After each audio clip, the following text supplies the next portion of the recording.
What's up mga katarador? Another day, another video na naman to mga katarador. Pasilip natin yung dirty kitchen natin mga katarador. Dahil tapos na yung pagtatiles niyan mga katarador. Konti na lang ang kulang. Nga pala pa mga katarador. Ito yung communal toilet natin mga katarador. Para sa mga bisita to mga katarador. Saka yung salamin natin mga katarador. Ayan mga katarador. Ready na yan mga katarador. Para sa fiesta mga katarador. Ay yung wall na yan, wall panel na lang kulang yan mga katarador para ma-match sa tiles natin mga katarador. Ay yung mga tiles na yung mga katarador, tira-tira ko lang yan sa bahay mga katarador. Ayan, yung cabinet natin mga katarador, open lang yan, style yan mga katarador. Ayos mga katarador, yung kitchen natin yan mga katarador. Yan yung sink natin mga katarador.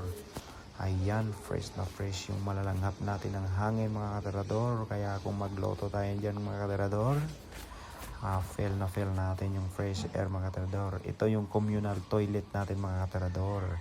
Ayan, may shower yan mga katarador. Naka-shower screen yan mga katarador. Ayan. Saka yung salamin natin mga katarador. Ayos na rin yan mga katarador. Alright mga katarador. Let's go.